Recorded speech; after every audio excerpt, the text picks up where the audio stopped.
a very interesting topic, use of AI and emerging technologies in the profession. Today, we are in the era where without technology, without AI, we cannot work, and there is no future without these two. So on considering these to get ourselves updated and to benefit all the members to gain the knowledge in this particular subject, we are conducting today's study circle on this topic, and we have CA Narasimhan sir with us to present on the topic. Thank you, sir, for accepting our invitation and confirming to be as today's speaker. Members, before we proceed, I would like to make a couple of announcements regarding our future programs. We have one-day workshop on cooperative society audit on this Saturday, 6th of May, at our Vasant Nagar branch premises by 10 a.m. to 6 p.m. I request all of you to kindly register and take part in it. We also have breakfast meeting on 13th of May, that is second Saturday of the month, on the topic adoption of technology in small and medium-sized CA firm, which is also a very beneficial topic. Again, in Vasant Nagar branch premises, morning 7:30 a.m. to 10:30 a.m. Then another physical program we are having on 20th May on Charitable Trust. And we have other study circles on every Wednesday, which is a virtual mode. With this, I would like to welcome all of you once again for today's program. And I request our secretary, CA Manjunath Hallu, to kindly give brief introduction about our speaker. Thank you. Thank you, ma'am. Thank you for that welcome address. Good evening, members. I have privilege in introducing today's speaker, CA Narasimhan E. CA Narasimhan E. is a partner at Ken & Co. and senior advisor, digital security services in Crow Advisory Services, India, LLP. He is a BCom graduate, fellow member of CA Institute. He is a company secretary. He is a DISA from Institute of Chartered Accountants of India. He is a diploma in IFRS from UK, CISA from USA, has completed LLB also, and then CDPSC from USA. His areas of practice include data analytics, risk-based audit, privacy impact assessments, internal audits, information systems assurance, internal financial controls and SOX compliance, and SOC audits. He is a faculty for DISA, CISA, and courses on blockchain technology. He has authored more than 4 books for ICAI, KACAA, etc. on technology. He is a regular speaker on technology at various national and international conferences of ICAI, ISACA, CII, FICCI, etc. Has been often addressed the international conferences at Asia, Europe, and youngest speaker. He has spoken at international conferences at Dubai, Malaysia, Bangkok, Saudi Arabia, Geneva, Doha, Nairobi, Singapore, Nigeria, Bahrain, Kuwait, and California. He has been identified as one of the top 10 influential consulting leaders 2020, an annual recognition for torchbearers in the consulting sphere by CEO Insights magazine. With this brief introduction, I present before you CA Narasimhan E. Over to you, sir. Thank you so much. Really nice to meet all of you. Very interesting to see how the profession is transforming. And I am always one of those folks who is in the positive side of technology, always excited and curious to see what technology can probably do for us, what technology is in store, and how do I optimize technology to the fullest. I experiment a lot with technology, and basis that is where we come up with a lot of interesting ideas and other interesting aspects, right? So what I thought I will do today is, give you a perspective of how the profession is evolving. Of course, I've been talking about this since quite some time, right? But I thought practically, let us see how some of these tools can be used, right? Because today we are talking about Chat GPT era, right? And there is a fear amongst all of us saying that, hey, Chat GPT is going to take over us, and I don't know whatnot, right? And this GPT sort of an era has actually created a lot of interesting use cases, right? And the way I look into it, my dear friends, is if you are talking about technology and if you don't experiment, I think the whole purpose is a failure, right? So that is where I think the context would be, and that is where I would like to speak. Of course, we will have some bit of an interaction towards the end, but let me get started with the first thought process and perspective. Give me a heads up once you're able to see my screen, just a confirmation, and I think we obviously can share messages in the Q&A or a chat window as well.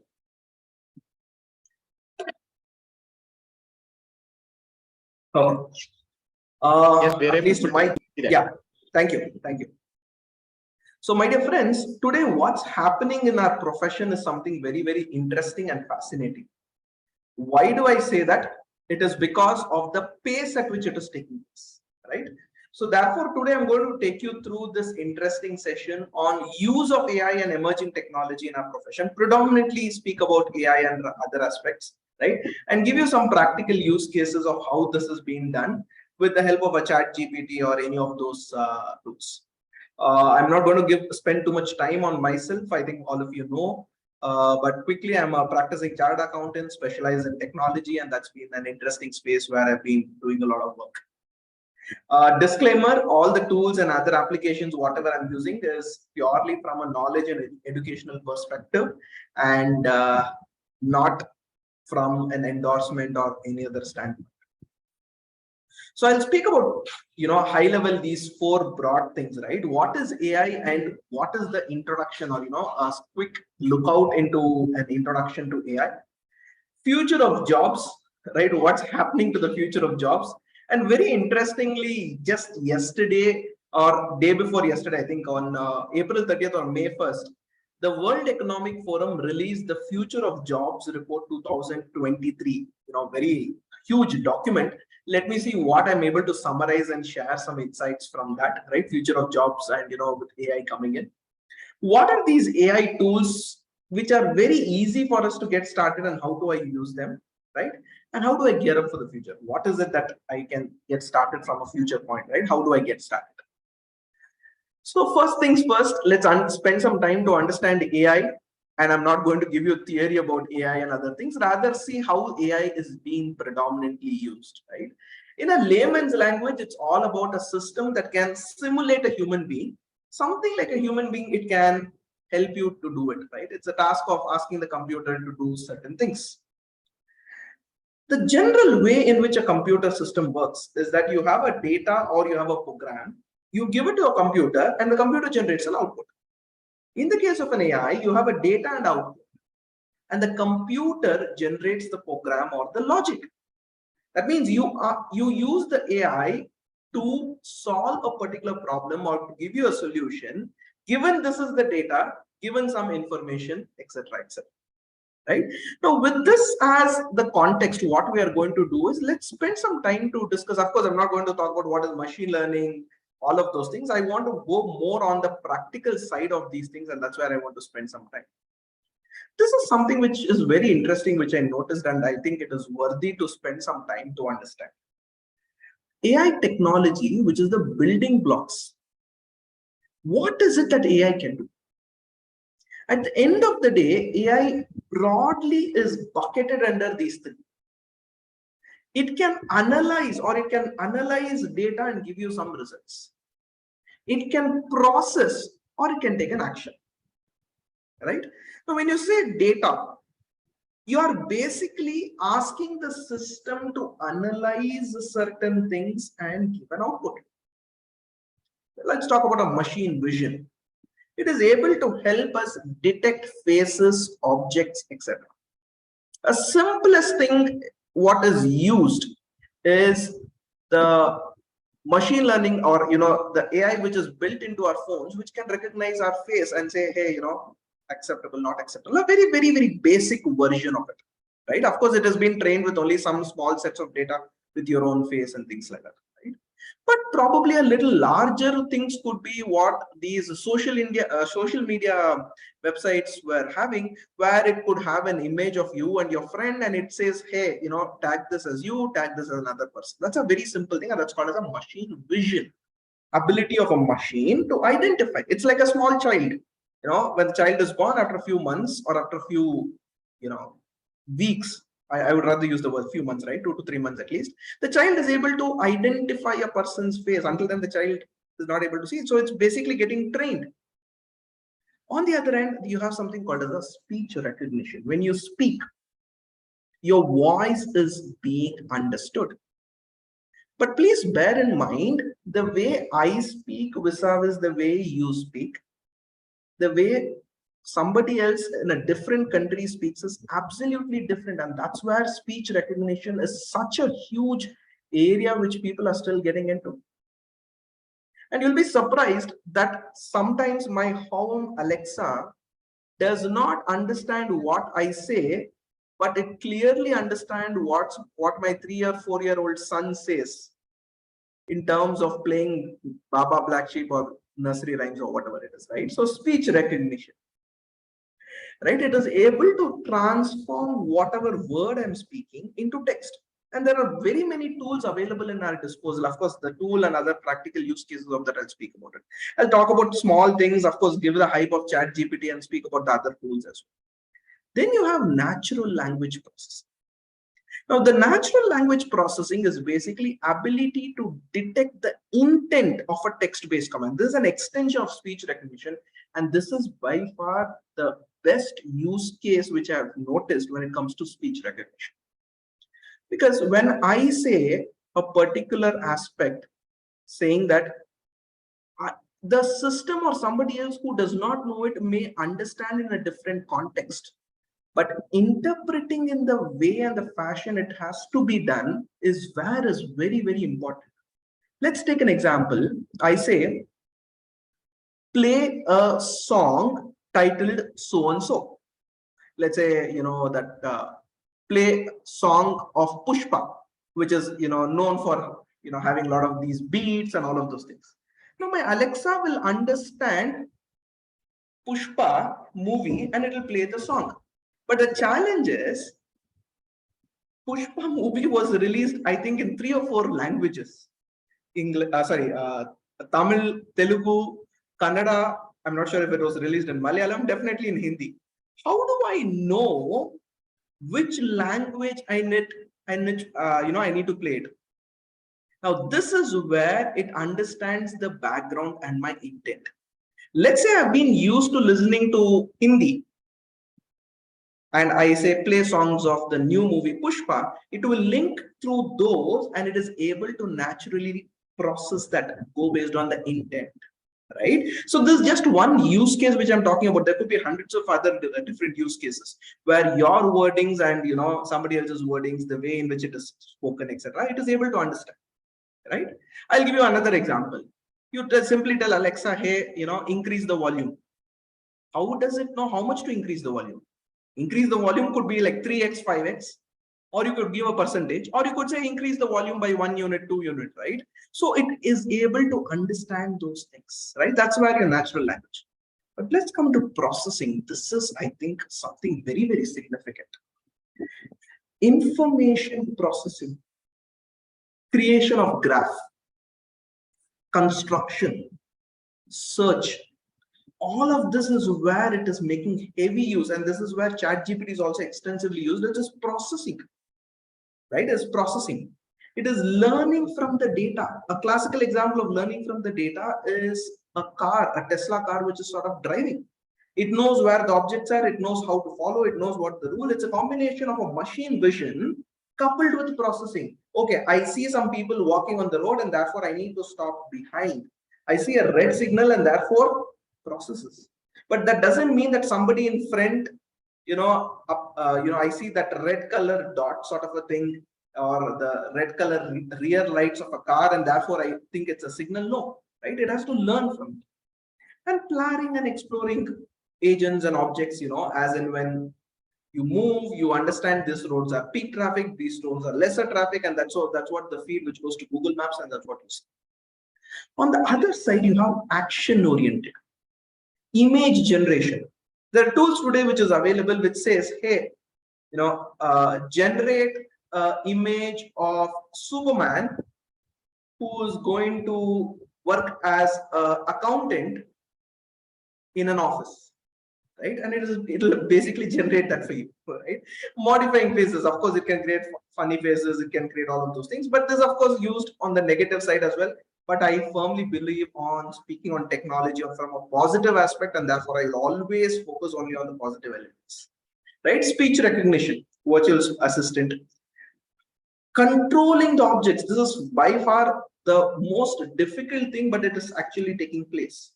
Well, Boston Robotics, right, is one such organization exclusively working on this particular space as to how objects can be lifted, moved, and things like that, right?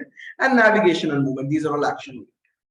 But if you look into our own profession, at the end of the day, these three are invariably coming into it, right? As auditors, we analyze data, we will have to interpret the numbers, we'll have to take transactions, and here we have a few set of tools which can probably, a few set of things which AI can help us achieve.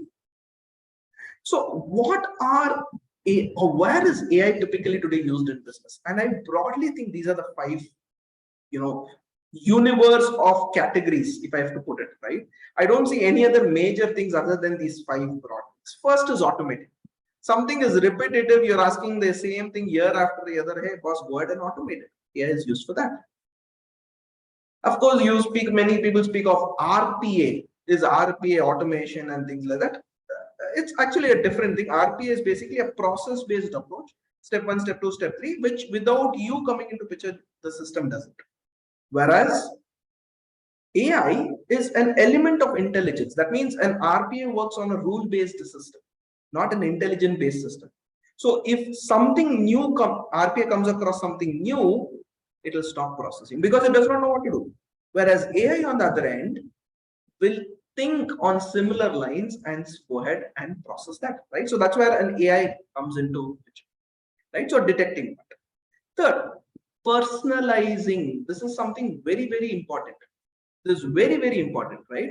Personalization is something which is very crucial. Why? See, today, when we talk about systems, when we talk about all of these things, everybody wants certain things to be sold at the end of the day. Marketing, right? You're talking about a lot of these technologies, you're talking about Amazon, Flipkart, fancy websites, all of those things. But at the end of the day, what are they doing? They're trying to sell you something. What is the Netflix trying to do? It's trying to entertain you with something. So there is an element of entertainment, there's an element of these sort of requests which is there, right? When it comes to this scenario, personalizing AI actually is been very helpful in this particular space, right? The advertisements or the feeds which you get in your Netflix or YouTube is not the same what your friend gets. Forget that. Those of you using Instagram generation, you have an option called Reels. You're swiping the Reels. The Reels, what you get is not the same what your friend may probably get. Forget about your friend. It's not even the same what your spouse will get. Right? And then comes obviously predicting. Trying to understand what your behavior could be. Trying to understand if given this scenario, where will you head into? Right? And not to forget understanding the behavior character. So if you see broadly, these are the 5 domains under which it would operate, right? But given this context, given these 5 applications of business, let us see how this is coming into each of these buckets and how this is evolved, right? If you go into the era of 1960s, 1980s, these are all mainframe computers, which is called as the Industrial Revolution 1.2. Then came the concept of client server architecture, widespread PC, right? And I'm sure, those professionals who are in the 90s, right? You would have sensed that, hey, computers are making a big buzz and a lot of those things, right?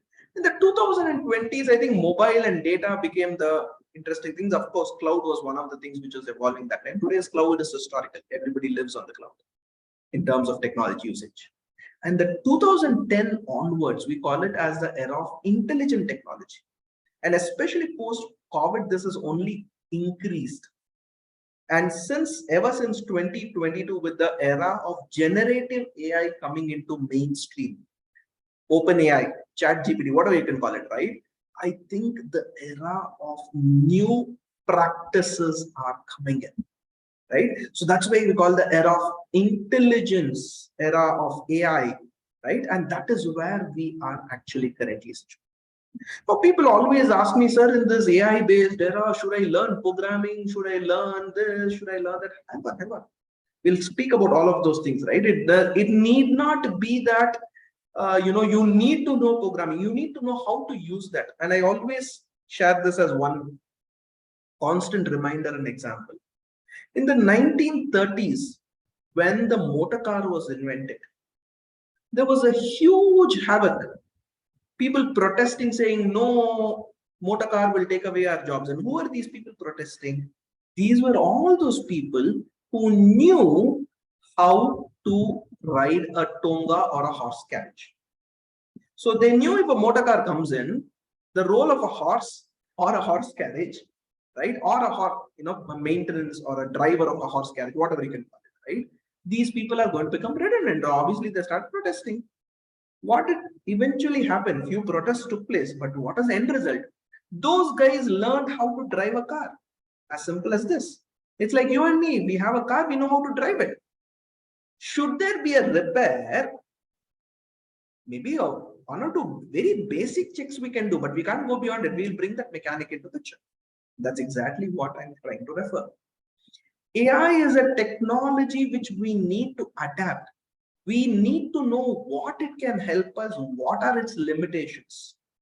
But we need not, I repeat, we need not learn programming. If you are doing it, that's an added advantage. I'm not bringing that into the matter at all, right?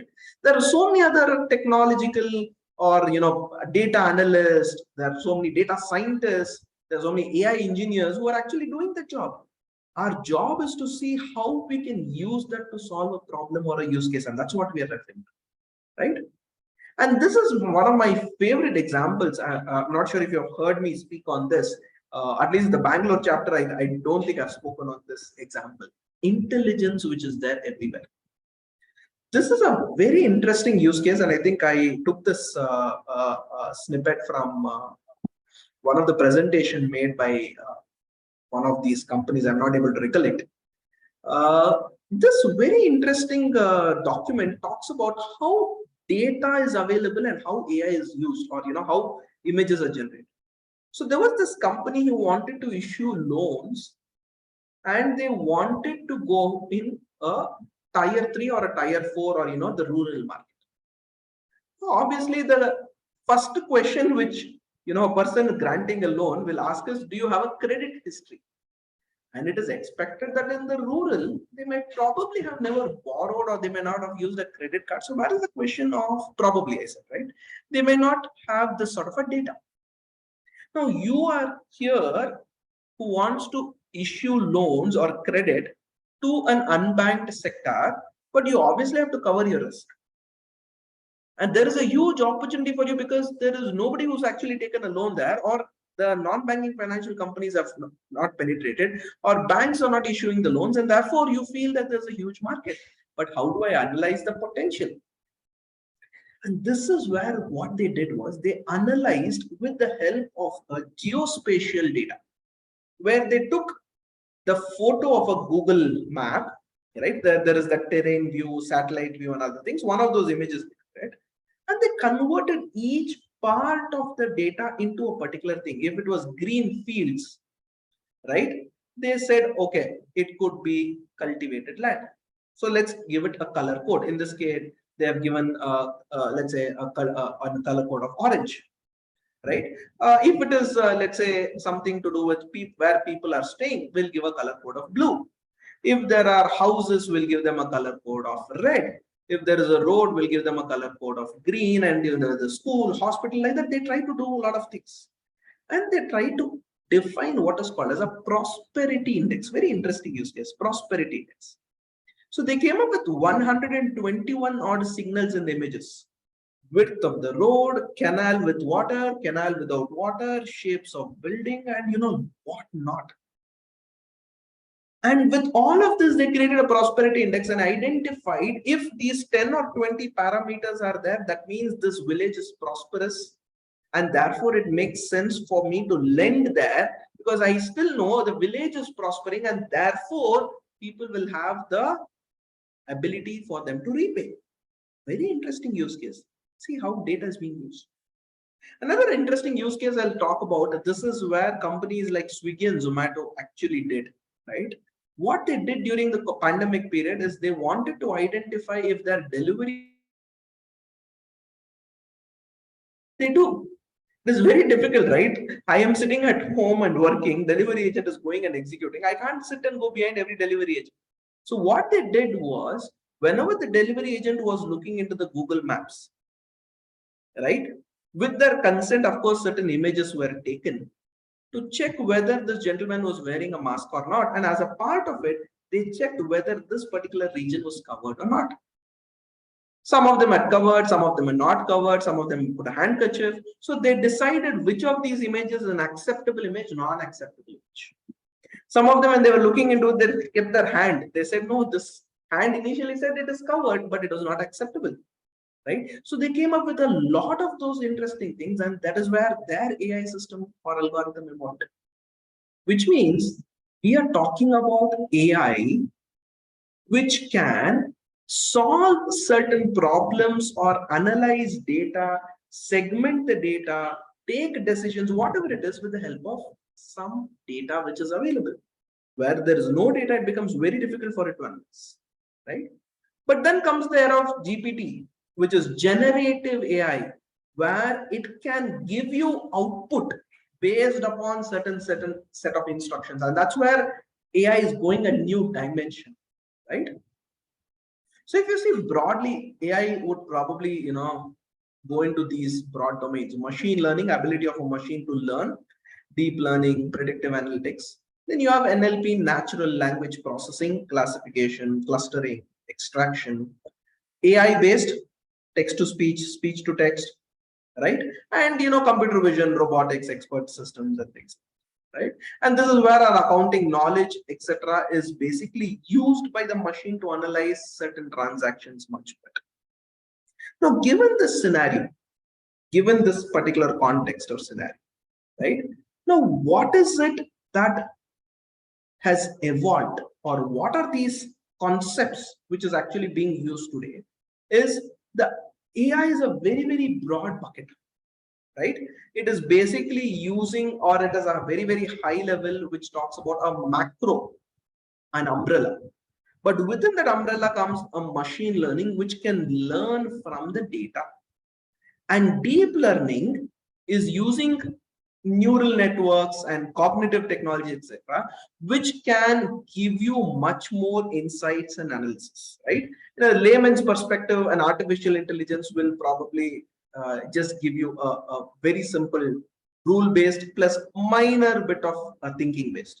Whereas a machine learning will say, based on situations, based on data, it can probably tell you. A deep learning will go much more further and say, based on object, based on rule sets, based on past behavior, whether to do certain things, not do certain things, etc. But let's talk about how these AI in a finance, the use cases are getting built up. And of course, a few of these slides are courtesy one of my mentor, late Babu Jayendran sir, who had, who was one of those chartered accountants who used to, not now, this was about 5 to 8 years back, who used to speak extensively on AI and, interesting use cases, right? Unfortunately, he's no more with us, but I still remember him whenever I read on technology and AI. Coming back. So fraud detection, right? It can help identify certain suspicious patterns, detect fraudulent behaviors. In terms of risk management, identify correct market trends, even whether these are relevant news, fake news, etc. On a lighter note, colleges were telling me that, we are banning AI, especially ChatGPT. Why? Because all of their assignments and all of their homework, the AI started doing it. So I said, you do one thing, whatever you believe the homework was done by AI, right? or an assignment was done by AI. Anyways, they're sending you soft copy. Copy the extract of that and send it back to the same AI and say, did you do this? It will say, yes, I did it. Okay, you know the reason, I'll give 0 marks to that person. As simple as that, right? So if they can use AI, you too can use AI. And I think it is not wise to ban AI, but I think, we'll have to restrict the way in which we are going to use it. And anyways, I'll not go into too much of those, mal effects and ill effects. I'm rather believing on the positive application. Right. Next is an investment prediction, identify market changes. And this is where one of the fund called medallion funds many years back was done by computer programmers and mathematicians, which gives an IRR of even now 14 to 18 odd percent, right? Since the inception. Customer service, this is something which is very interesting. Based on your user response, which you give, in Uber or Swiggy, smile face, sad face, etc. It can take reactions. It can give you certain freebies. It can give you certain things to make you feel better, right? And you have to probably use this in a banking industry, right? This is one simple use case. Again, courtesy the slide from Babu Jindran sir. I probably taken this where there are transactions which are fed into the system. It identifies which is normal, abnormal, and gives those exceptions which you further go ahead and investigate. In this case, the green transactions are acceptable, the red are not acceptable, and therefore pushed into a different era, right? Now, this is typically what the old school, and that's how AI is totally evolved. And imagine a customization in this sort of a scenario. Let's say I'm talking about a salaried person vis-a-vis a student vis-a-vis a person in a business. If you analyze all of their bank statements, right, they will have different patterns. Now, for example, a student's account, it comes through a pocket money or maybe a stipend or an intern, whatever he earns, he gets that. But then this entire funds which is there, it may or may not get reduced. It may or may not get reduced within a span of 3 days or 5 days. Whereas if you're a salaried employee and if you're having a home loan, if you have those EMIs, so maybe 100 rupees gets credited on day one, right? Within day 2 to day 3, after all your expenses, maybe, it comes down to 10 rupees. So that means there's a 90% or 90 rupees is sort of deducted or moved. Now somebody can say, hey, this account is subject to some sort of an hacking or an attempt to defraud, and therefore 90 rupees has disappeared. Whereas that's not the reality. The reality is that your transaction is that way. Compare this with a friend of yours, right? He may have a different behavior, and therefore this, if it is used in a banking sectors, right, each of those customized behaviors, it is able to analyze and decide which is a fraudulent and non-fraudulent. So let's come into our own profession where we can use these AI and ML, right? So one could be to generate predictive analytics using various methods of AI, ML algorithms to generate certain outputs, right? You can use it for expense reporting, categorization, bucketing, creating trends, charts. Debt collection is very interesting thing, right? To identify outstanding debt. Can a person fail? What is the probability of he failing? Regulatory compliance, underwriting. Underwriting is a huge area where I think AI today is being used. It will evolve because today to underwrite, you need to have the risk, and the risk in most of the cases is not defined, right? Unless you have that sort of a data set. Credit scoring. Today, many of these companies are giving you loans instantly, or you are going to these e-commerce website, and within few minutes or few seconds, instant loan is granted. The buy now, pay later, BNPL, right? All of these people are using this credit scoring models. I had one interesting case where one NBFC was using the help of a technology-based company, which was generating within 3 minutes your scorecard based on your GST data, based on your bank statement, and based on 2-3 other things, right? So that's where they're helping them, right? Insurance policy, asset management, robots, all of these are high-level categories. But if you have to speak into pinpoint, right, it could be used for your invoice management solution. A simple example could be that you know that you have a recurring invoice, you have scheduled it, and this recurring invoice every third or fifth or 10th of the month the payment comes. Whereas it does not come for one of those months.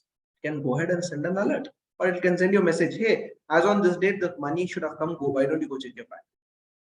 Expense auditing. You could go ahead and ask the system to audit or verify or check certain transactions, right? Give an alert. Bonus accruals where based on the incentive, based on the performance, etc., it can probably go ahead and calculate. Cash flows, giving those cash flow alerts. Hey, your expected payout is going to be so much, whereas I noticed that your bank balance has already come down. So either you go for an overdraft or give an alert that you don't have sufficient balance.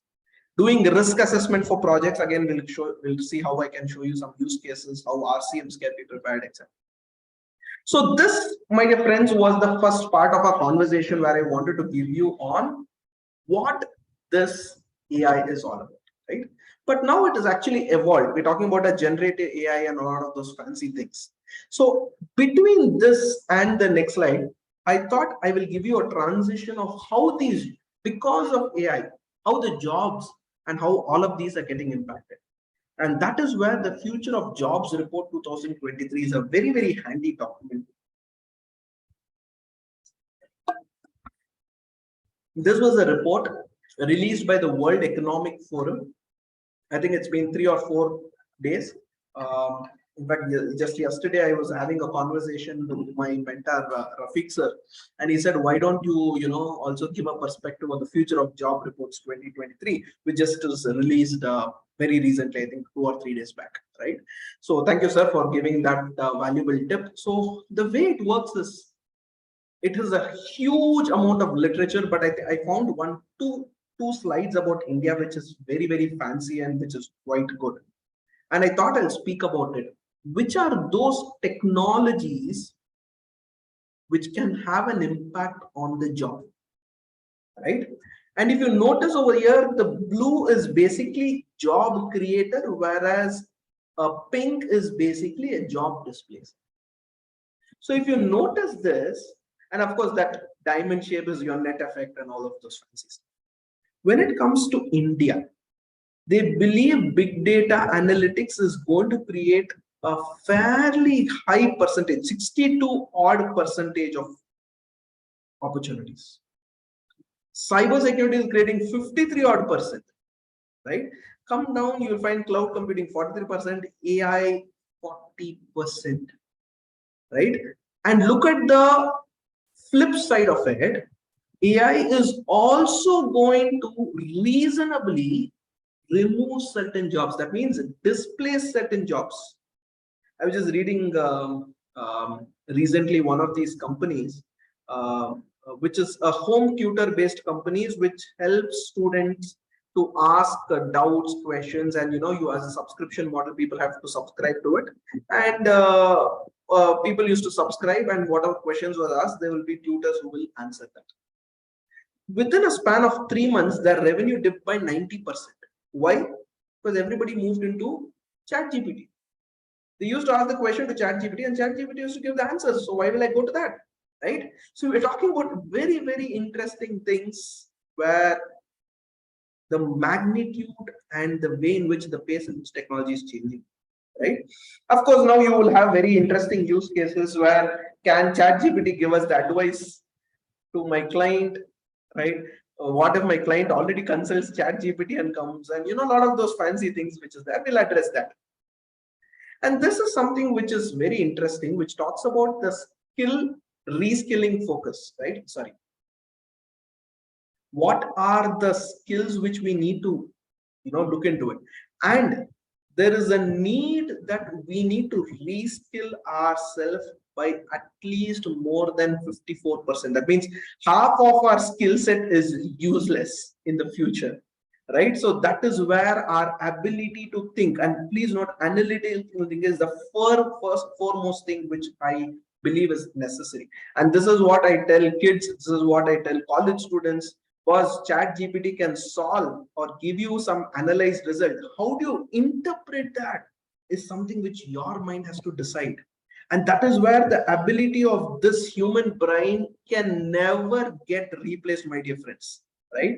Your skill set, your thought process, the way you think can never be overridden by a technology. And that is why God's gifted whatever is within our head is something unique. But having said that, can I use this technology much better to solve my problem? The answer is yes. So analytical thinking, AI, big data, creative thinking. So these are all the future important skill sets we ought to have. And those are what the World Economic Forum survey says. And in terms of an overall skill set, you will notice again the summary which is being there. You'll find most of these bucket under different type of skill sets, but this is what is the expectation. So given this scenario that, hey, I know what is AI, I know what the future of job is entitled to, right? Of course, this is some sort of a roles which is going to change in the next few years. The churn in the next 5 years is at least expected around 22% of the churn which you will see. That means 1/5 of the work which you are doing in the next 5 years, you are not going to be doing it in the same way and the same fashion because technology is going to replace, right? And this is what you notice. And here I notice very, very interesting thing, which is accounting and bookkeeping, where there could be at least 20% of churn and a good chunk of jobs disappearing, right? And data entry clerks and all of those things. Data entry clerks is something which I see the highest, close to about 32%, which will change. And the global outlook is 42%, right? So that means the adoption of AI has to happen now, right? It has to happen now, and this is where we need to get started, right? Now, can AI solve everything for me? I don't think so. Can it help you to give certain ideas? The answer is yes, right? So always think this way, and this is how I personally see. Think AI as your free intern, free article, free trainee, who will do some job, but it may not be the perfect way in which you want it. Using your skill set and ability, you make it better. And that's how I personally see it. Oh, sir, I have an AI engine which will take care of all my compliances, income tax, company law, ROC. I don't think it's possible. And even if it reads and interprets, it will fall prey to so much of ambiguity, confusion, right? The GST law says something, advance ruling says something, your income tax will say something, and I'll just go mad, right? But what AI can do is it can give you some first initial steps and direction and use that to make things better, right?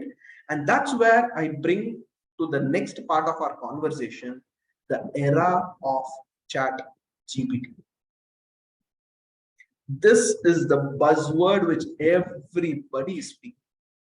The last 4 months, any conference, any meeting, any student community, anywhere I am going, the common question is, sir, what is this chat GPT? Is it going to take over me? Is it going to take over my job? How do I use it?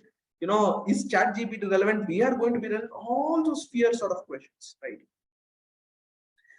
In a layman's language, a GPT is basically a simple algorithm technology, whatever you can call it, which generates an output, right? You ask a question, it is generating an output. But that output, in order to generate, it is analyzing so many different types of transactions and characters and information before it decides, right? And that's where I think that's where we need to look into it. What is GPT 3.5? What is GPT 4.5? If you still want, we'll cover that, right? Just I am a person who strictly believes on how to use technology. No doubt we need to understand the fundamentals of technology, but in this session, I'm focusing more on how to use these sort of technologies. And this is something which I'm noticing, which you will agree, right? There is a changing need. The clients are changing, the employees are changing, the regulators are changing, right? I would probably be, won't be surprised in 5 to 10 years your income tax return automatically is computed and an intimation, or you are expected only to accept or deny. Let's take a typical salaried employee. Everything comes from the employer, right? Today you have this, what is this document? I think 26 AS, and there was another set of documents which came up, right? I'm not able to recollect the name immediately, right? So these are all things where you are having all of this information readily available with the income tax department. They're using it for their own analysis purposes and generating. Whether it gives a false positive, the probability is high, right? But it is going to evolve. Just like this kid who's saying that, why don't you give me a wireless treatment, and why don't we update? I think this is where we stand today with the era of chat GPT, right? And what is this chat GPT era created, right? First, there is a huge hype on AI. Maybe it is worth spending some time, but don't get the fear that it will take over me. I will just go ahead and use AI, or AI will, come into picture. No longer clients are going to come to me. No. A simple answer I'll ask you: will you trust an AI to give a medical treatment to you? Answer is no. Right? If you just say that I'm coughing, I'm having a throat pain, and use some 3-4 symptoms, right? The AI engine might say that, boss, you are actually having COVID, right? Whereas in reality, yesterday you had ice cream and you're having a sore throat, right? So there is definitely an overhype on AI, right? But having said that, is it solving problem? Yes, it is solving problem. But I think there's a huge fear and craze. I think we need to move one step back, right? Students are literally thinking, why should I study when AI can do everything, right? I agree with that. But your fundamental knowledge tomorrow, you cannot rely on somebody else. You need to have your own sense of ability and thinking, your own fundamental understanding of basics, right? An era where automation of everything is taking place, I think the shift towards AI is gradually people are accepting. And AI is entering workspace. AI is embedded into your own application softwares. I'm not even sure if you're aware, PowerPoint presentation has inbuilt AI built into it since the last 2 or 3 years, right? And today we're talking about GPT powered tools, which is overwhelming. In fact, Microsoft is coming up with a solution called Copilot. I'll speak about it a little later. How your AI based things are coming into Word, PowerPoint, and Excel. Currently, it is still at a very, very nascent stage. Probably by end of this year, we should see an update available onto a few of your licenses, right? So with that happening, what is happening into our profession? Let's look into it, right? So unfortunately, we are finding a declining relevance of traditional practice. A chat GPT era, who is the subject matter expert, right? Is chat GPT a subject matter expert? We do not know. Practice is becoming lesser attractive for newcomers. Bots are doing accounting. Talent shortage. We're having a huge amount of risks vis-a-vis the returns, right? Rising costs, shrinking fees. So all of these questions are giving me, are we the next endangered species, right? Well, I would not use the word we are being the next endangered species, as long as we are able to learn how to surf in that tide, right? And that's where using AI becomes very important, right? And therefore, let me spend some time to understand what are these AI tools and how do we explore these AI tools, right? What are these AI tools which is worthwhile to explore? And the first tool which we want to speak about is obviously ChatGPT, right? How can I not touch that? Of course, earlier ways of style of my talking was used to speak about all of those things and new conversational technologies, but today I think the hype is the first thing. Let's touch it, right? Of course, the chat GPT era, it had this various versions, GPT-3, then came GPT 3.5, Legacy 3.5, and today we're talking about GPT-4. But of course, the GPT-4 is available on, and 3.5 is also available only for the plus subscribers, those who have subscribed to that, right? Otherwise, you basically get what is there on the extreme left, right? It has an ability to reason. Your responses have a reasonable amount of speed, whereas Is it very concise? 3.5 is less. 3.5 default is slightly more. GPT-4 is fairly more concise, right? But the speed is lesser, right? And many of them would have tried using a chat GPT. Morning it works, evening it doesn't work, because a majority of the American population, when they get connected towards the later part of the day, of course, the more number of users which is there, and therefore GPT-4 may probably, you would have noticed that we're experiencing delays and things like that. Not that it has become like the ones which we used to notice in GST website, but yes, it had its own style. So what GPT-4 brought in a word limit increase, 10 times more accurate, model was trained better, right? It can give a lot of stories, poems, creative topics, right? It can give you better and safer content, but it is not the end of it. You still get unwanted content. It can give you improvised academic performance and other things, right? So that's a fairly good set of things. So how do I use it? The first thing which we need to understand in case of a chat GPT or any of these technologies is using what is called as a prompt. I repeat, using what is called as a prompt.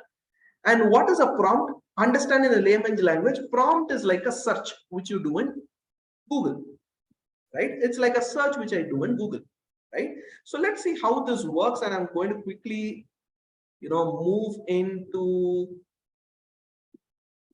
the live action, and I'm quickly going to take you through the chat GPT, right? Of course, those who want to log in, the first thing you just have to type is chatgpt.openai. Since I already have an account, it opens. Otherwise, you have to log in, right? By default, if you notice, GPT 3.5 appears.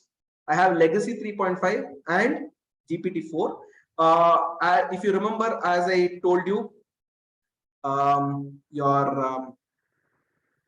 in this presentation also I've made a mention, legacy 3.5 and default is what you get. Legacy and GPT-4 is available only for plus users, right? So we'll go into the default 3.5 itself to get started with, right?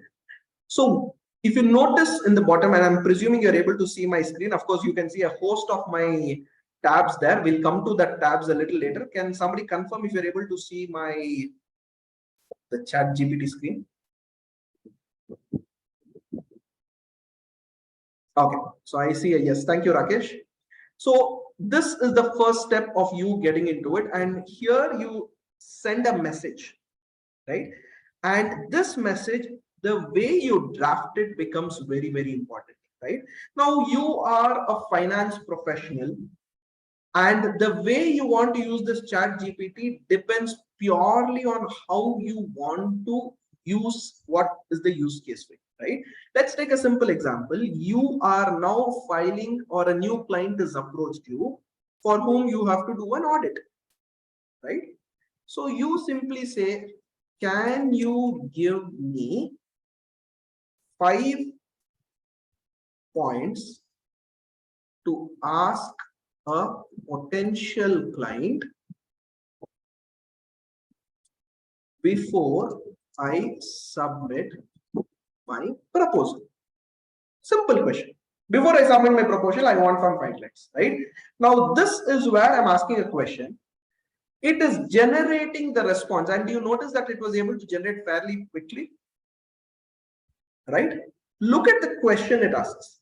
What are your specific needs and goals for the project? What is your budget for this project? What is your timeline? Have you worked with similar service provider? What are the metrics? So it gives you some 5 random questions.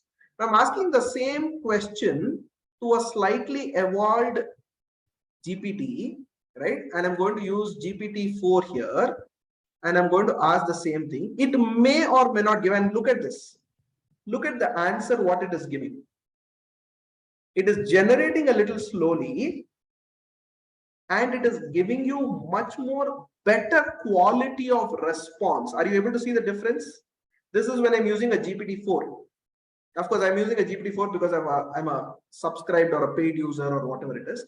And it gives a more relevant, and that is where this interesting slide, you can look into it, right? The reasoning and conciseness of a GPT-4 is much better. The speed comparatively is lesser, right? And versus a 3.5 or a default 3, when I started off with 3.5 speed was fairly high, right? So you're able to sense that, right? Now look at the same thing which I'm going to ask. Now, can you give me a 5-point? I'm going to change this now. I am an auditor. I am a chartered. I'm a financial auditor. And can you give me 5 points to ask a potential client before I submit my audit proposal? I am using the same thing with slightly more clarified version and I hit an enter. Let's see what happens. Look at this. The same ChatGPT now has changed and it has understood that you're a financial auditor. It is asking, what is your financial reporting framework? What is the gap you're using? What is a business structure? Do you have an internal control environment? Right? Do I have a prior audit experience? Now look at this beauty of this. Look at this is where the AI has its own advantage and disadvantage. Right? Now what is an advantage or disadvantage? Let me bring this up. If you notice over here, in one of the conversations, it says, have you worked with a similar service provider? If yes, what did you like or dislike? Look at this over here. Prior audit experience. Discuss the client's prior audit experience, including significant challenges or issues. Do you notice that repetition? Do you notice that repetition? And this is where the AI model, at least the one which you are noticing, it has a predefined set of a thought process which it will tweak and ask you in this particular context. Are you getting what I'm trying to say? That means a fundamental thought concept or topic which is there, now it at least helps you to define your next step. Now what are you going to do with this? You decide. What are you going to do with it? Is absolutely your choice, right? You could go ahead and, hey, copy this, or you could say, hey, I sort of like this response, provide feedback, or you can say, no, I didn't like this response, or whatever it is, right? So that's something which you can do. Anyways, now I'm going to use a slightly different thing, right? I'm going to the next stage. Now that you're going for a proposal stage, now I want to help draft a proposal. And this you're doing it for the first time. Now this is where I said this is an intern for you, right? Draft a audit proposal for a fintech company with the following timeline: 3 months,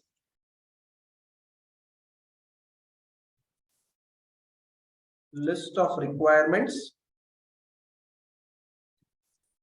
fees. Right? Now it is analyzing and it is giving you interesting thing in a letter format, your name, address, etc., etc., etc. Right? It's a letter. Attention, client name. Now all that you have to do is take this information, create a template out of it. Right?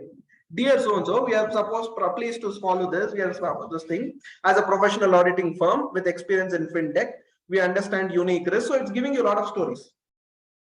Right? Look at this timeline. Our team will perform month 1. Did I ask it to plan this? The answer was no. It is able to do it on its own. I only gave a timeline of 3 months. Right? List of requirements. This is the list of requirements. Look at this. This is a very interesting thing, right? And let me tell you, all of this, what I'm trying to show you, my dear friends, is something which I just generated now. Right? It's something which is there in my mind. I'm just asking. It's more impromptu. Look at this. Your initial requirement list is ready. So your client says whatever is there, etc., etc. Right? Our audit fee for the engagement is so and so, which includes our professional service, travel, expense. Now you can decide exclusive, inclusive. Look at the beauty of it. Which means you give what contents you want, and it will draft it for you. Now, this is where, my dear friends, the technology is actually available to our disposal. Look at this enclosure also it is saying. Okay, now you realize that, hey, I never created an audit engagement letter. Let's create an audit engagement letter, right? And what is the standard for audit engagement letter? Anybody? Audit engagement letter standard, ICA standard or SA standard? I think SA 210 or something, no? So let's ask this. Draft an audit engagement letter for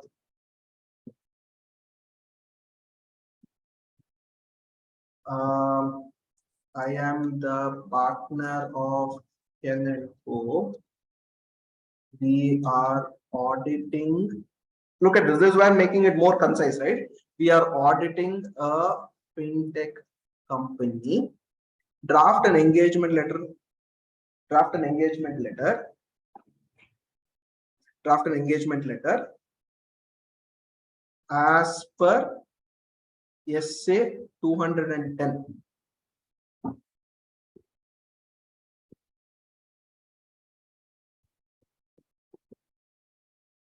Okay, so I think, yeah, so here you are giving it your firm's name. So it is understanding whatever you notice over here. We are pleased to understand the terms and objectives, whatever, all those details. Of course, here it is taking ISA 210. You can mention SA 210 of ICA.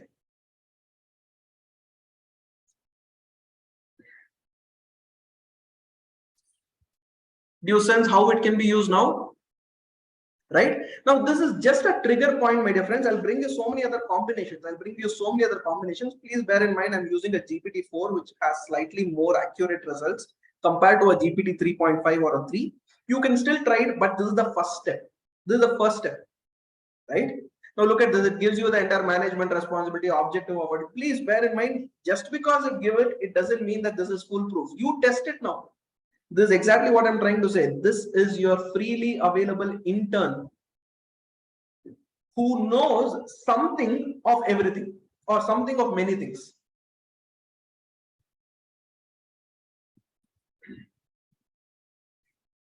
Many times you start the work without keeping in mind the fee. Like here you can in fact ask it to create a template. It will create a template for you.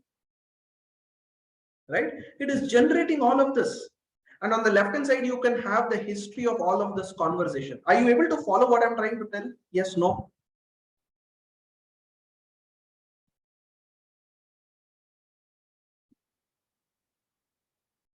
I think many of you are posting some questions. I'll come to all of those things. I'll come to it. Yeah. Okay. Thank you. Some of you have confirmed. Yes. Thank you. Thank you for that. Right. So you have this thing ready. Now, this is not the end of it. This is just the beginning of it. Right. Now, this is where I said, try to generate generic questions to specific questions. This is exactly what I took you through.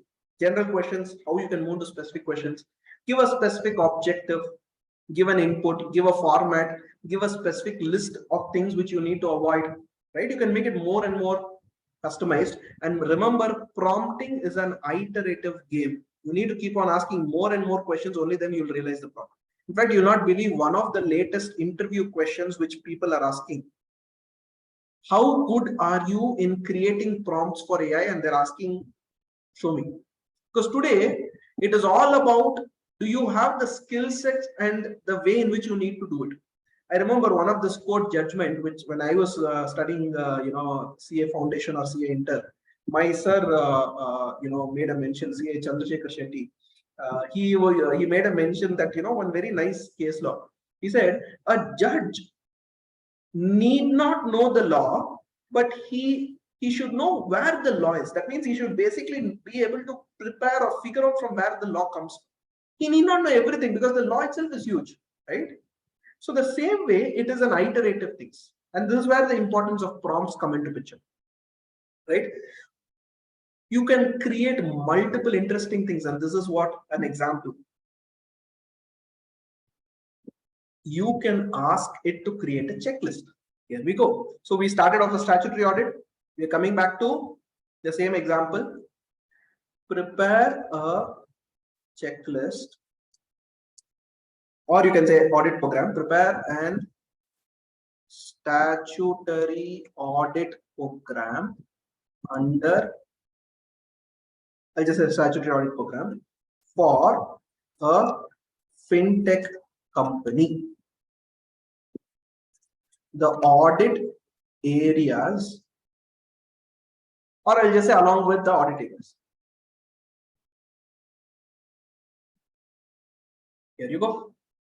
Right? A statutory audit program, it talks about whatever the various things, and then it talks about few things: understanding entity, obtain understanding of fintech's business model operation, revenue recognition, right? It also gives you an audit program. Test a sample. Now you're doing an audit for the first time. Ask an answer or a question over here. It will help you out. Now you can say, sir, will it test the requirements under Companies Act 2023? Even 2013, beg your pardon. Even I do not know. Go give it a try. Right? Please bear in mind, always accept these results with a pinch of salt.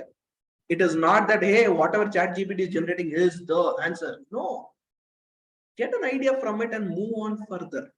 Right? Move on further. IT systems and data security, the domain which I specialize on, technology and how, security aspects, regulatory compliance. So look at this. It is giving you a fairly exhaustive things, right? I'm going to stop generating because it's going to take a good amount of time. So I will now say, can you convert the above audit program, or can you convert the above audit program into a table? You want it in Excel sheet. You're too lazy to copy and make it into Excel sheet, right? Let's see what happens.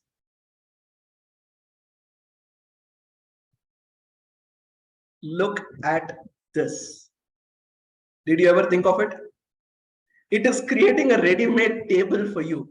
BR is basically line break or something. You just have to space that, but I think that's very much doable, right? Are you able to sense this? Now I'm going to use this to the next stage. Okay, let it probably generate it for at least a couple of things. Now you just have to copy paste into Excel and send it across. But add your valuable information, add your valuable inputs. Sorry, I'm just sipping my tea. Hope all of you are okay with it while you're sipping yours. Right? Now I'm going to do a different thing. Convert the above audit program into a risk control matrix.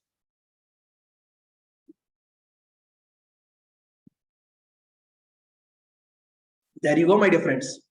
Audit area, understanding the entity. Risk, inadequate understanding of fintech. Control activities, suggested procedures.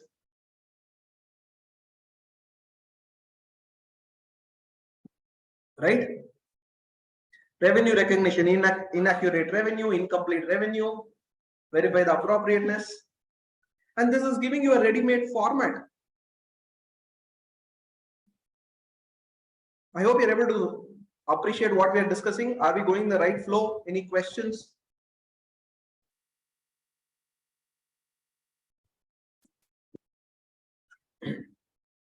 Right? So this is a few of those examples of those prompts, right? We spoke about a matrix, we spoke about an RCM. Now let's speak into a chart, right? Prepare a bar chart, or we can say line chart, with following information.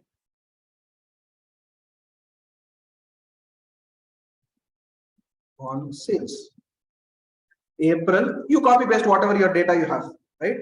100, May 150, July 35, August, and interpret the results. Let's see what it says. So this is where it is. It says, I am unable to create a visual chart with a text-based platform because this is GPT-4.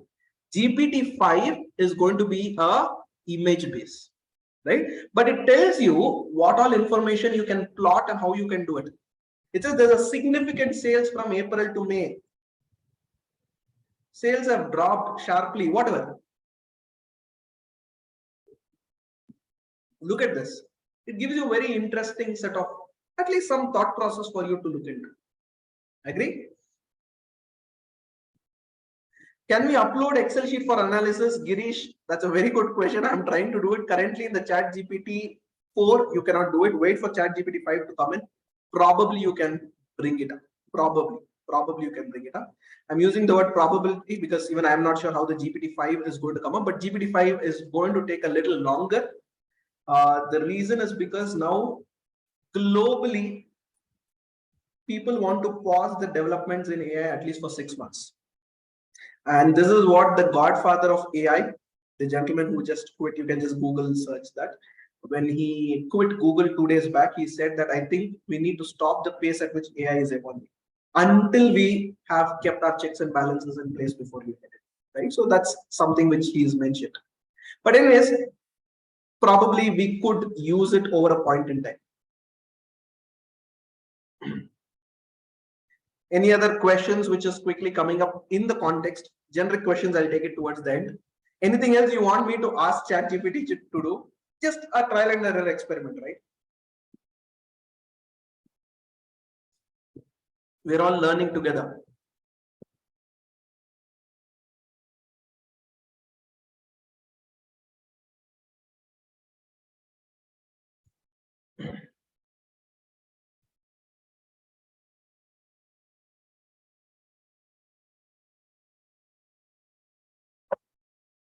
Think at all? Let's see if I can take some actual Excel data and analyze.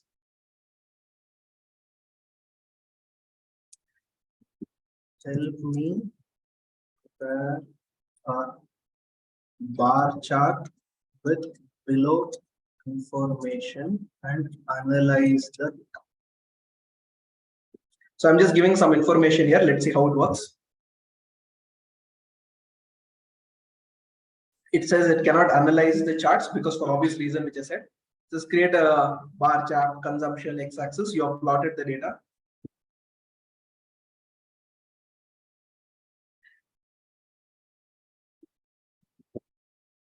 So here it is saying what is the range of consumption for each of them. This is a very interesting analysis.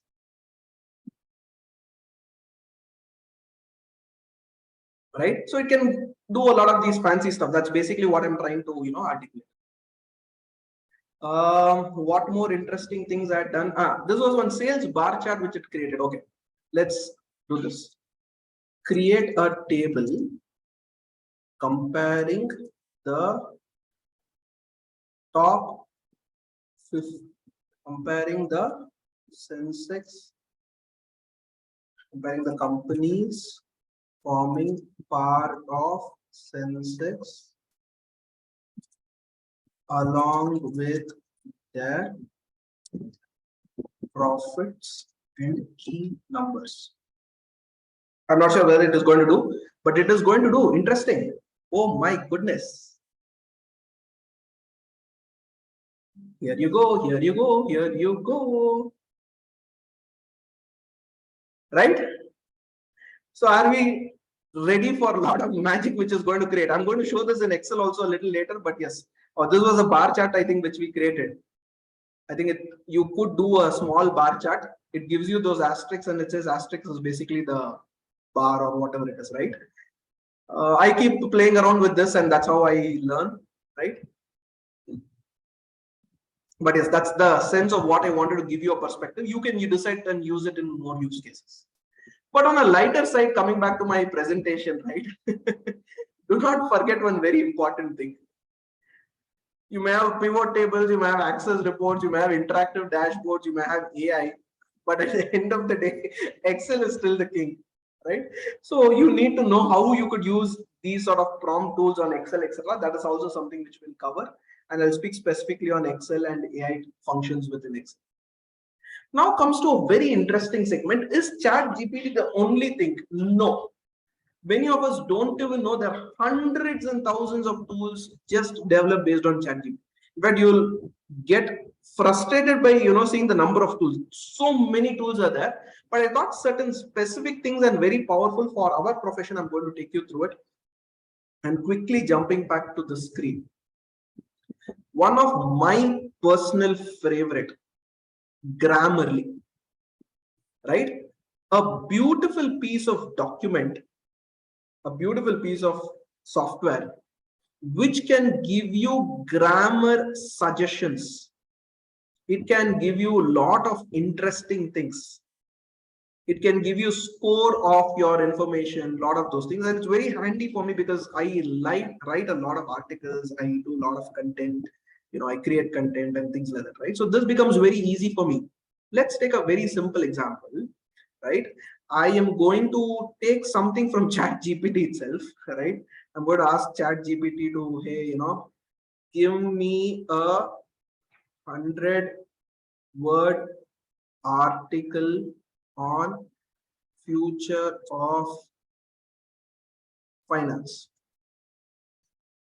It is going to give some interesting things, right? I'm going to take this from Chat GPT, right? And let's presume I'm going to use this for doing it. Now, what is it that I'm going to do here? Am I writing academic? Is it an essay? What is the format I want? Am I writing for business? What is the intent? I'm intending to tell a story. The audience are expert. Formality is very formal, right? And I'm going to say, hey, show goals when I start a document, and I'm say done, right? And now it is giving me some information and it says, rewrite the sentence, rewrite in active voice. I said, okay, go ahead and rewrite. It says rewrite for clarity. I'm saying, go ahead, right?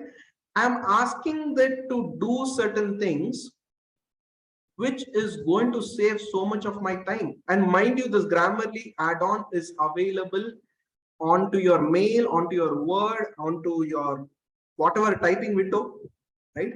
And this is something which is very interesting. Overall score says 99%. Great. Now I can download a PDF report if you want to. Goals, Grammarly. Now I can go ahead and say AI generation and say, it can probably say, pick out the main point, right?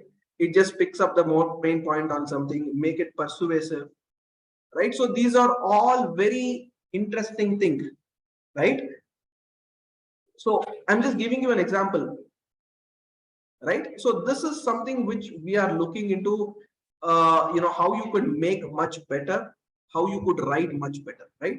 And sir, is there an option to upload a document and do proofread? Yes, you have an option. You could upload and you could do it, right? So that is where Grammarly is. Quickly flipping sites is another interesting tool called Notion, Notion, Notion. I think the website is notion.so. I think it was notion.io or something. What you could do is just type a backslash, right? And it gives you multiple options over here. Right? It's basically a notepad. It's a notepad, right? It could do multiple things over here. Table view, broad view, gallery view. It's basically a notepad with slightly much more powerful features, right? So let's say my first note of using AI, right? And here, press space for AI commands and I say, hey, can you write a post on how CAs can use AI? All right, this is quite similar to ChatGPT based technology, but it is using an AI, it is writing. It may take a much longer time, I do not know, right? And here it is. As a CA, you can use AI for the following, right? Now I feel hey, this is not enough, make it longer. It is writing a little longer. As a chartered accountant, your work life involves speaking of AI, whatever, right? Then I say, hey,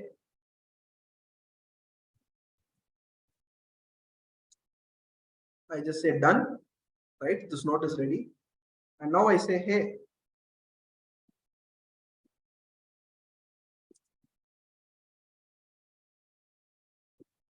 summarize. It will just give me a summary of this, right? And it can do much more things, right? I would leave it this to for you to go ahead and explain. Then you have another interesting tool that's called Quillbot. Now, what a Quillbot does is it's called as a paraphraser. It takes information, makes it better.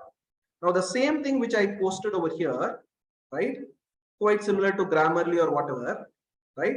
I just pasted it and I'm asking it to paraphrase, right? And I'm asking it to paraphrase in a shortened form. It will paraphrase and give me, right? I want this, it is paraphrasing by the way, right? Here it is. I want it to be expanded. I want to make it creative, and I can increase the extent of synonyms, more changes but less accurate, right?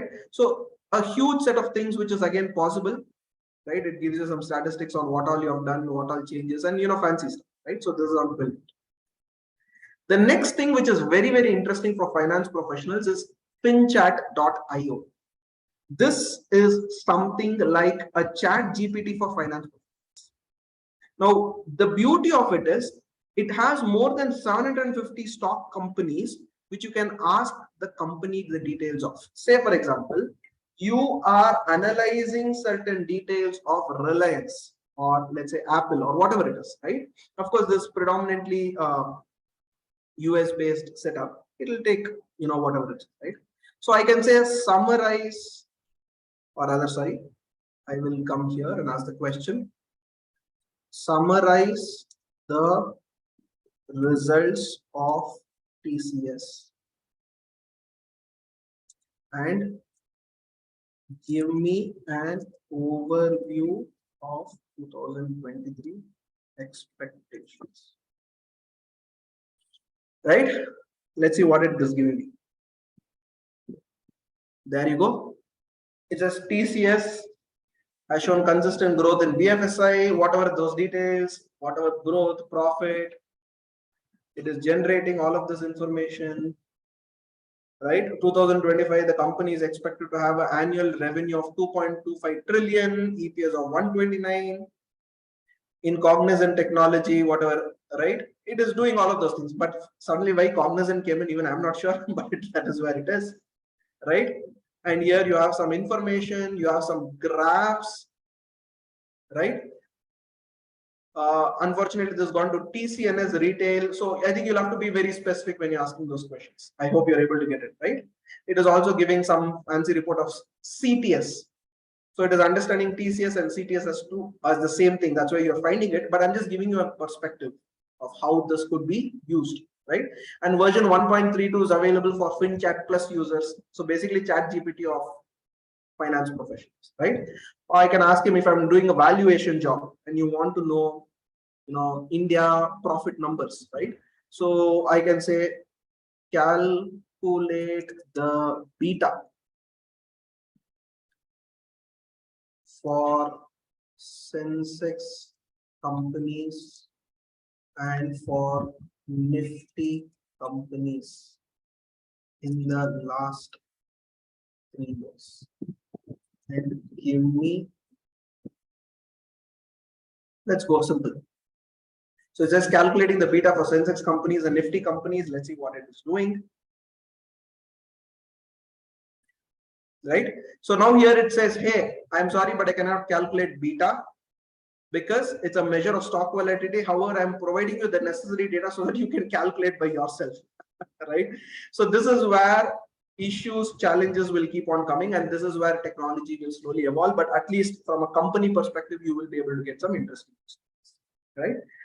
Let's quickly go into a very interesting tool which I came across recently. I think yesterday when I was doing some research. It's called Avoma 3.0.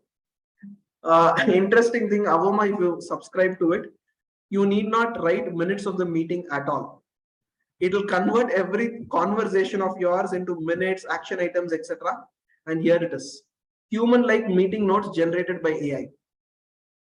Focus on the conversation. Don't miss out the details. Avoma AI takes human-like detailed notes for you. For every meeting, every function, every use case, who are the users, who has spoken, what they have done. It gives you the conversation. It will give you a transcript, right? It can tell you when you have to do the next meeting. Are you okay with it? Create a new one-on-one meetings. A lot of fancy stuff. Lot of fancy stuff. Worthy to explore. Worthy to explore, right? Next is durable.co. This is a company which can build a website in 30 seconds with AI. You heard it right, 30 seconds with AI. So just say get started. I'm not sure, it may ask you to log in, but yes, get started. What is the type of business? I'm going to say chartered accountant. By the way, look at this. I blocked the access, but still it's identified that I'm from Bangalore. Enter your business, Scan and Co. Right? It is picking color palette. It is doing all these fancy stuff. It is giving the layout, right? And I'm not sure if 30 seconds is completed, but at least I can see something here.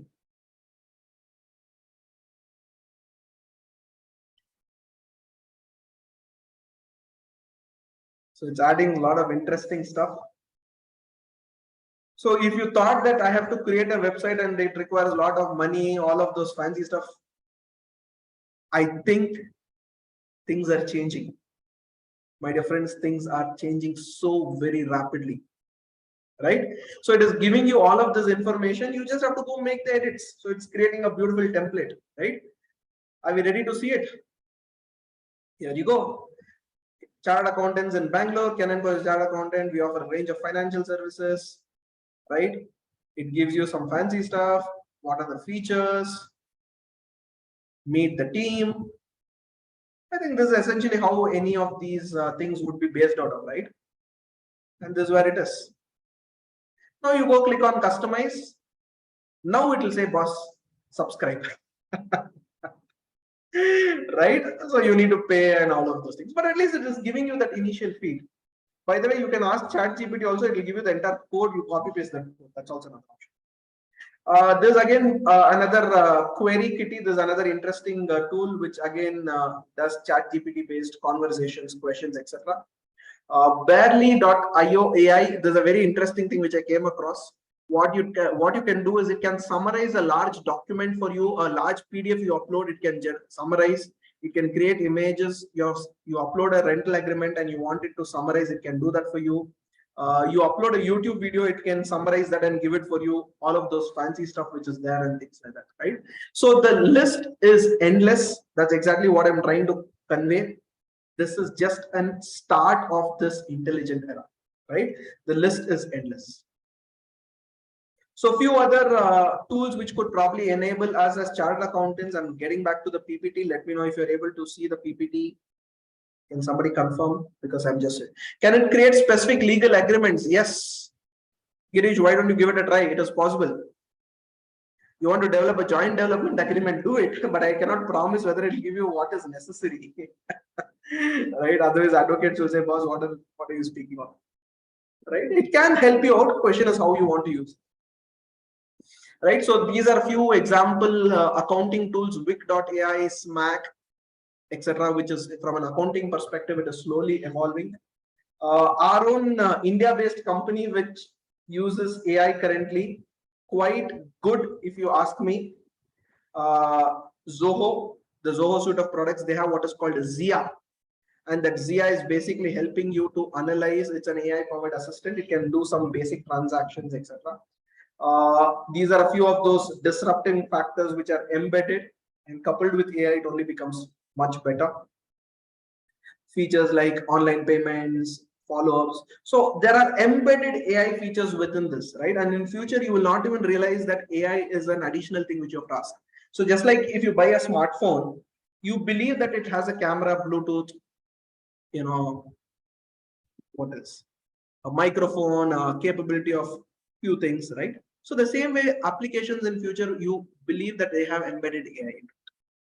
This is a powerful analytics tool, data analytics tool, which is called as mindbridge.ai, right? And it's fairly powerful, which can do a lot of fancy stuff over a very quick and short span of time. But again, the Indian it's again a US based setup. The Indian version or an Indian equivalent is not there. A little expensive currently, but yes, I think it over a point of time it will evolve to become much better. I came across a very interesting tool very recently, and I'll probably go into that, and that's called Data Snipper. Right, this is something which is an intelligent audit platform built on Excel. Right, what it will do is I'll see if I have a sample use case. It automates your test of details. All that you have to do, yeah, here it is. You upload a PDF, right? It will go see what are the key information in your PDF, and you have an Excel sheet which has key information. You go and validate those numbers and define matching document. It matches all the rows. So you have a sales file and you want to verify which are those PDF. Upload the PDF. It will match whether these 10 or 15 things are matching. Right? You can accelerate your test of controls. You can accelerate your walkthrough documents like what you see on the left hand side. Compare the previous year and the current year. Upload last year financial statements, this year financial statements. Identify the difference. Right? A lot of those fancy stuff it is actually able to do. That's called datasnipper.com. You can go ahead and use that. A few other, again, accounting tools, Roger, Bill.com. Again, all these things are US based or European based, Indian based, is evolving. I wouldn't be surprised probably in a few months down the line you get much more. Coming back to our Microsoft PowerPoint suite, right? Your PowerPoint has got a very powerful function called design ideas. I'm not sure how many of them have actually tried to explore that. Let me see if I can bring up a PowerPoint slide quickly. And let's see how well that works. Okay, so I'm going to click on a presentation on AI use cases, right? And I'm going to go to this option which has design, and I'm going to click on designer. I hope you're able to see my screen. Yeah, in the right hand side, do you see various designing options? Right. So I'm just saying AI use case. Right. It's creating a beautiful template. Use cases. Font, everything is decided, right? Automation. Analysis. Customization. What else?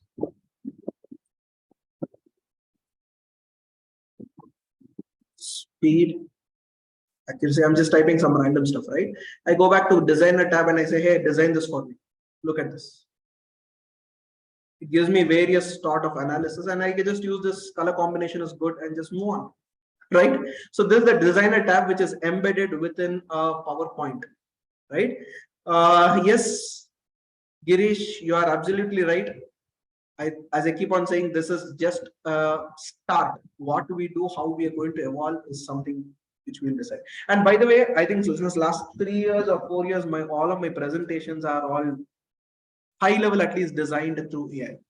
I use this design ideas, right? Live captions, quick starters are examples. Next is Excel. How can we forget Excel? How can we forget Excel? And I'm going to bring up an Excel sheet. And here you go. An Excel sheet, right? So I have a very simple data over here, and I'm asking a standard way of analyzing is take this entire data and analyze. I'm going to use a simple approach here. I just go to data tab and I say data analysis. In the right hand side, it will analyze this data. I'm sorry, not the data analysis. I go to the home tab and I say analyze data. It is analyzing the data and it's giving me some trends. So it gives me a daily consumption pattern. It gives me a consumption history, which probably I would have never known, right? Look at the way in which the bar chart, it is showing a repeated pattern. It gives me the frequency of consumption. Very interesting. Look at this. It gives me a frequency of consumption, high, low, medium. And this is not about it, right? I can ask questions about my data. This is my favorite, right? Percentage of total consumption of each chapter. Great. what day of the week is the highest consumption? Let's see. It says I am not able to analyze because it's not able to convert the date into the day, right? Maybe what day of the week it is basically shows the highest consumption where date is the week of May 1st. So it is probably saying the May 1st is basically what it is, right? Now I'm going to slightly change this and I'm going to say here day is equal to text. By the way, ChatGPT can give you formulas also.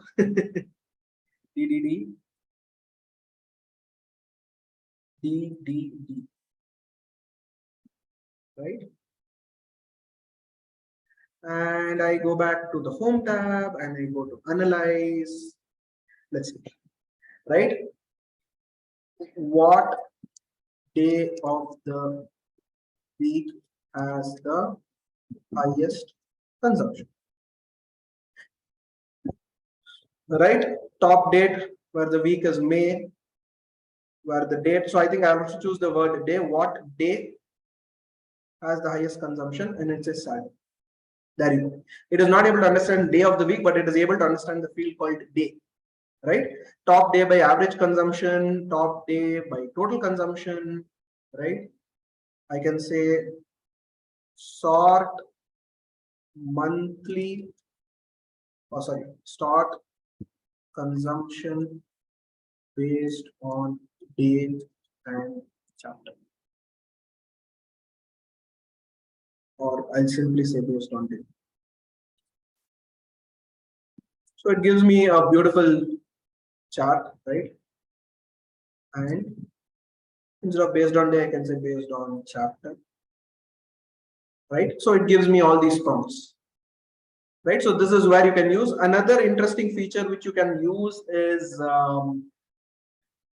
flash fill, right? You can probably say, I want to extract only the year over here, right? I can just say, or I can say month. I can say 03. Of course, I have to change the format first.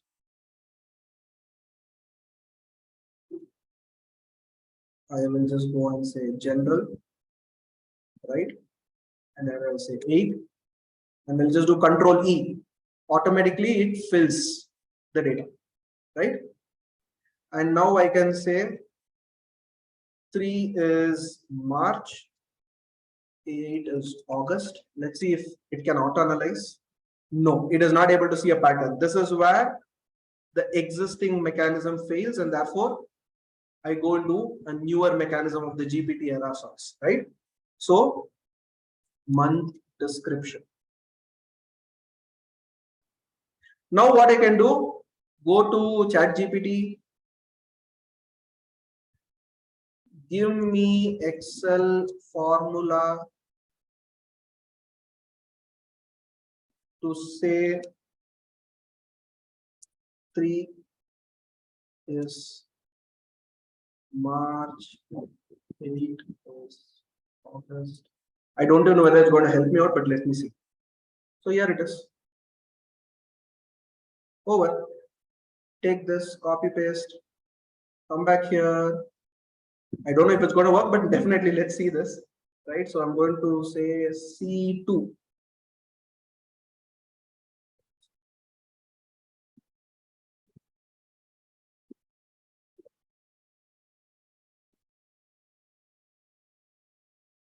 There you go. It solved my problem, right? And now I analyze this again. Go back to home tab, analyze the data. I'm not sure if, so I'm not even sure if you are aware of what formula to use earlier, right? Now we have everything ready. Ask a question about data. Monthly consumption. There you go, right? By chapter. It gives me fancy pivot tables. I can decide how I want to use it, interpret it, whatnot, right? I could just use this and push it somewhere else. Choice is mine. Coming back to my presentation, Word has a feature of dictation, read aloud. Resume assistant, Outlook has got email reader, scheduler, etc. All of those things are Microsoft. But here comes the big daddy. What is this big daddy? Copilot. Copilot. And Copilot is a chat GPT enabled add-on which is coming on to Microsoft Office. And let's see how it's going to look like. Look at this. Give a product announcement based on this word file.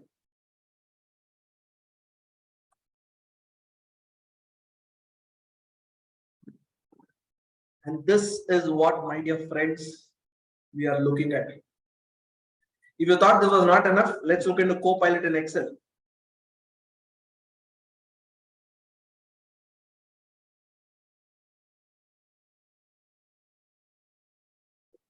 So this is data. Give me some trends.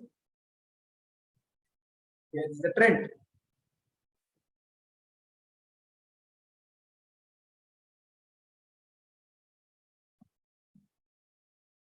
My goodness, this is what I'm referring to. So all of your analytical tools, your add-on tools are now going to rest with AI coming into mainstream.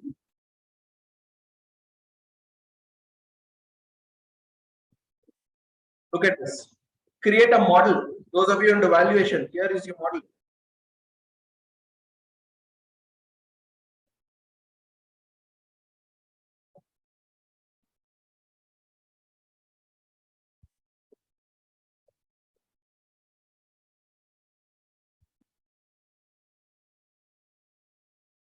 Right, so that's where it is. And I think we spoke about chat GPT. These are a few examples of AI based technologies which are there, which is scaling, right, which is having a huge use cases, right? So since we are now coming to the last few minutes, right, so I thought I'll speak to you about, now that we have all of these interesting technologies, what is it for me? How do I gear up for this challenge? Right? So this is where I think we need to understand. Identify the need.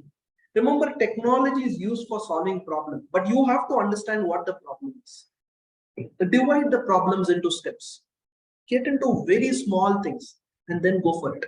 So for example, you felt that you want to write a macro, go to ChatGPT, ask it to write a macro, put it into Excel, see how it works.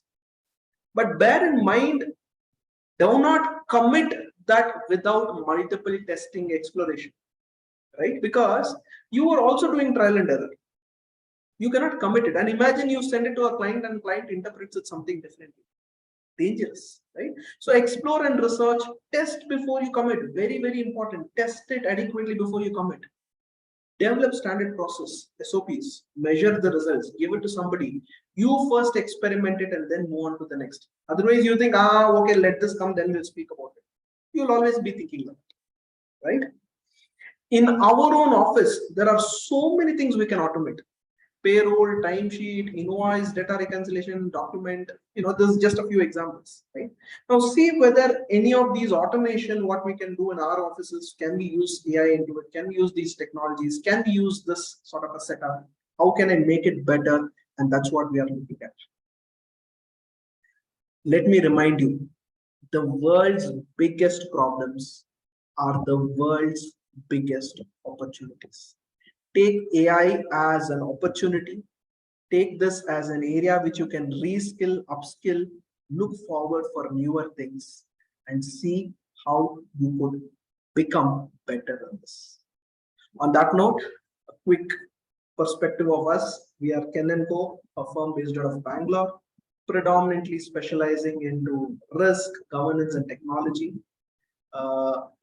We speak about audits, we speak about technology audits, we do risk assessments, etc., ISO, privacy law, all of these fancy stuff in the technology, and found it very fascinating. And we are only continuing to see how these things are built. Personally, in our office, we do use AI. Of course, our colleagues use it little limited. I use extensively. You would have realized this. But I am very, very cautious of the output it generates, and I go through it word by word, right? So you need to be sure of that. And these are a few of those things which we do in the technology landscape? Because many of them keep on asking, sir, what is it that we can do in technology? What are the services we can render, right? So this is where it is. Thank you so much for being a patient audience. Feel free to connect with me on LinkedIn. These are my contact coordinates, details. That's an NGO of where I regularly contribute. I was a very integral part of it, a former president, secretary of CAPS Foundation. Now I'm associated with that, where I do a lot of charitable work. Of course, not directly, indirectly. The team does it, and I support them with thoughts and ideas and funding, etc. Right? Feel free to ask your questions, clarifications. Should you feel that we have to unmute you, happy to have those sort of conversations. I see a few questions in the Q&A window. Let me quickly take it up. How can AI help in tax audit? I think we can write those prompts. You can ask those questions, prepare checklists, right? How it helps IT department in concealed income? Venkatachalam is asking this question. There are multiple methods because it is just not the chat GPT I can use it, right?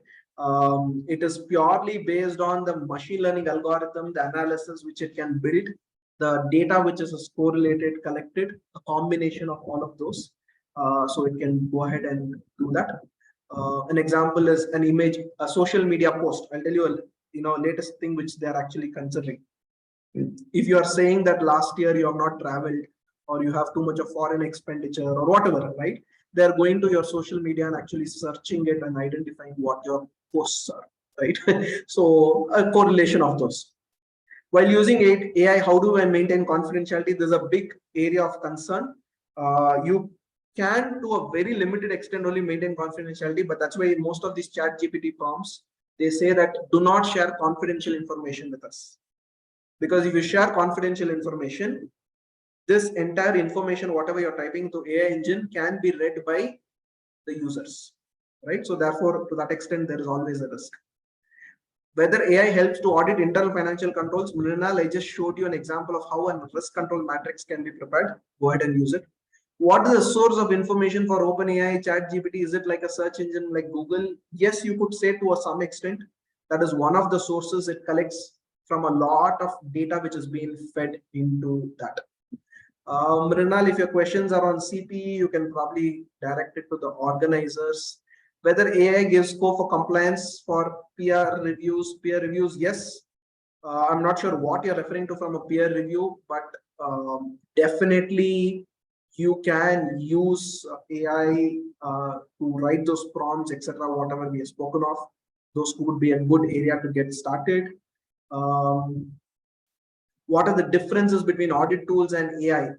Audit tool is simply put, I think we have explained this already. I don't want to get into too much of detail, but I think audit tool is one of the mechanism to achieve it. How the tool works, powered by AI, can do wonders.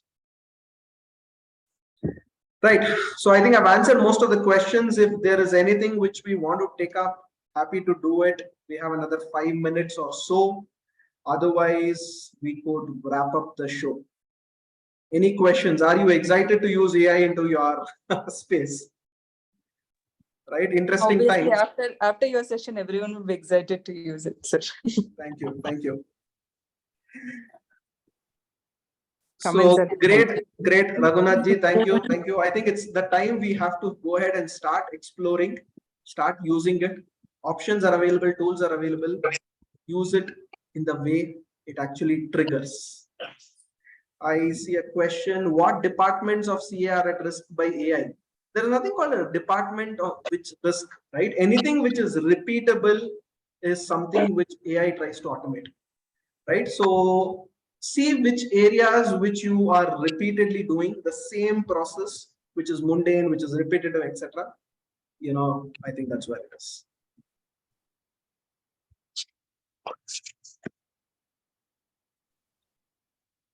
Thank you, Mrinal. Glad that you liked it. And I always believe in bringing practical and value addition into the actual use case. And I experiment whatever I do in the session much before I have used it hands-on, and only then I give you a heads up on it. Right? Thank you so much. Over to the organizers. Yeah. So members, thank you so much for your active participation, and also on behalf of all the members and behalf of entire managing committee, I thank the speaker of today's program, Narasimhan E sir. Thank you so much, sir. Thank you so much. Thank you so much. Take care. Let's It's be in Manjunath, sir. the physical world Yes. and be Ah. generative more on the technology side. Thank you. Yes. I Yes. request the secretary to propose a formal vote of thanks. Yes, sir. Wow, what a fantabulous session. Before formal vote of thanks, I would like to announce a couple of physical programs at our CA Institute. We have a one-day workshop on cooperative society audit at Vasantnagar branch on 6th May 2023. And we have another breakfast meeting on adoption of technology in small and medium-sized CA firms on 13th May by CABP Sachin Kumar sir. And we have one-day seminar on charitable trust at Vasantnagar again on 20th May 2023. And one of the question asked is we have not got CP credit. So only 4 hours of structured CPE will be you'll be getting by attending virtual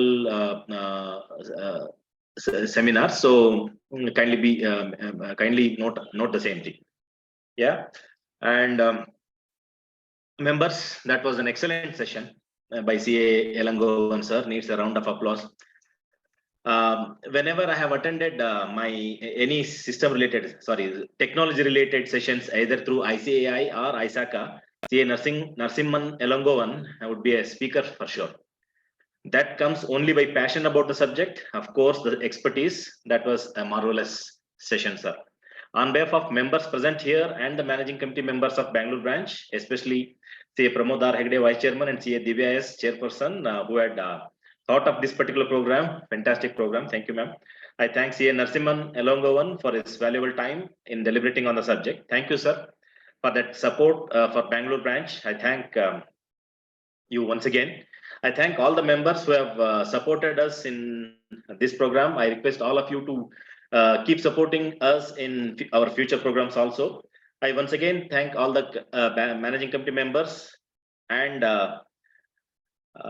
keep supporting us. I, CA Manjunath E, Secretary of Bangalore branch, sign off for the day. Thank you so much.